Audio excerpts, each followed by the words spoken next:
السلام علیکم ورحمۃ اللہ وبرکاتہ۔ آج ہم بات کریں گے شکر گزاری کے اوپر۔ شکر گزاری جو ہے نا، یہ بہت ہی ضروری چیز ہے۔ شکر گزاری ایک ایسی چیز ہے جس سے آپ کی زندگی خوشحال ہو جاتی ہے۔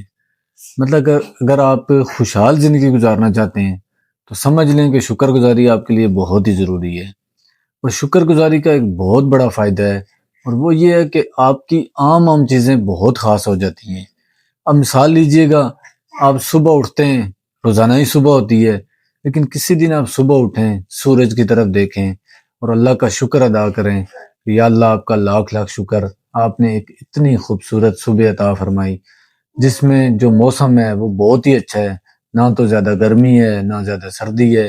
پھر آپ کہیں یا اللہ آپ کا لاکھ لاکھ شکر ہے کہ ایک ایسی صبح آپ نے عطا فرمائی کہ اس میں میرے پاس میری ماں زندہ ہے، میرا باپ زندہ ہے، میرے پاس بیوی ہے، بچے ہیں، میرا اپنا گھر ہے، میری جاب ہے، میری نوکری ہے، میرے ہاتھ سلامت ہیں، میرے بازو سلامت ہیں، مجھے کوئی جسمانی عیب نہیں ہے، اور میرے اخلاق اچھے ہیں، مجھے آپ نے علم عطا فرمایا ہے۔ مطلب کہ آپ جب گننا شروع کریں گے تو آپ کو سینکڑوں نعمتیں وہ یاد آئیں گی، جو آپ کو پتہ چلے گا کہ جو چیزیں مجھے میسر ہیں یہ کتنی قیمتی چیزیں ہیں جن کی طرف ہماری توجہ نہیں ہے۔ تو پھر کیا ہوگا کہ آپ کو ایک احساس ہوگا کہ میں کتنی نعمتوں میں ہوں، میں کتنی آسانی میں ہوں، تو پھر آپ کا دل خوش ہو جائے گا۔ تو مطلب کہ شکر گزاری جو ہے نا آپ کو خوش کرتی ہے، اور پھر شکر گزاری جب آپ کرتے ہیں تو اس سے نعمتوں میں اضافہ ہوتا ہے۔ اللہ تعالیٰ نے فرمایا لَإِن شَكَرْتُمْ لَأَزِيدَنَّكُمْ، کہ اگر تم شکر ادا کرو گے تو میں تمہیں تمہاری نعمتوں میں اضافہ کروں گا۔ اور یہ بندوں میں بھی ہے کہ جب آپ لوگوں کا شکر ادا کرتے ہیں تو پھر لوگ بھی آپ پر عنایتیں زیادہ کرتے ہیں، خوش ہوتے ہیں، اور آپ کے ساتھ وہ مہربانی والا معاملہ فرماتے ہیں۔ اور اس پہ نبی صلی اللہ علیہ وسلم نے فرمایا کہ جو لوگوں کا شکر ادا نہیں کرتا وہ اللہ کا بھی شکر ادا نہیں کرتا۔ تو اس لیے لوگوں کا بھی شکر ادا کیا کریں۔ آپ کو کوئی پانی دے دے، آپ اس کا شکر ادا کریں۔ آپ راستے میں جا رہے ہیں گاڑی میں، دوسری گاڑی والا آپ کو راستہ دے دے، آپ اس کا شکر ادا کریں۔ اسی طرح آپ دکاندار ہیں، کوئی کسٹمر آپ کے پاس آیا، آپ اسے چیز دیں اور اس کا شکر ادا کریں۔ اگر کسٹمر ہیں تو شاپ کیپر کا شکریہ ادا کریں۔ مطلب شکر گزاری کی عادت ڈالیں۔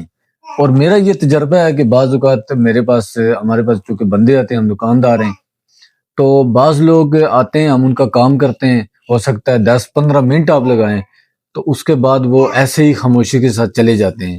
تو ایک دل میں ناگواری محسوس ہوتی ہے کہ یار ہم نے اس کا مفت میں کام کیا، فری میں ہم نے اس کو 10-15-20 منٹ دیے، تو کم از کم شکر تو ادا کر جاتا۔ تو وہ ایک دل میں ناگواری گزرتی ہے۔ تو اس لیے آپ مخلوق کا بھی شکر ادا کریں، اور جو مخلوق کا شکر ادا کریں گے تو اللہ کا شکر بھی ادا کریں گے۔ اس پہ حدیث ہے۔ اور شکر گزاری جو انسی ہے وہ آپ درختوں سے سیکھ سکتے ہیں کہ وہ تپش برداشت کر سکتے ہیں، دھوپ برداشت کرتے ہیں، وہ ان پہ بارش برستی ہے، سردی گرمی موسمی اثرات کو وہ برداشت کرتے ہیں، لیکن بدلے میں کیا؟ بدلے میں شکر گزاری ہے، وہ بدلے میں لوگوں کو چھاؤں میسر کرتے ہیں اور لوگوں کو پھل میسر کرتے ہیں، اور جتنا پھل دیتے ہیں اتنا جھک جاتے ہیں، مطلب عاجزی، تکبر نہیں۔ تو اس لیے شکر گزاری کو عادت ڈالیں۔ آپ کی چھوٹی چھوٹی چیزیں، آپ کی چھوٹی چھوٹی عادتیں یہ اچھی ہونے لگیں گی، اور آپ کے زندگی سے سٹریس کم ہو جائے گا، اور آپ کی مایوسی کم ہو جائے گی، اور آپ بہت اچھا فیل کریں گے، بہت سکون محسوس کریں گے، اور اللہ کے قریب بھی ہو جائیں گے۔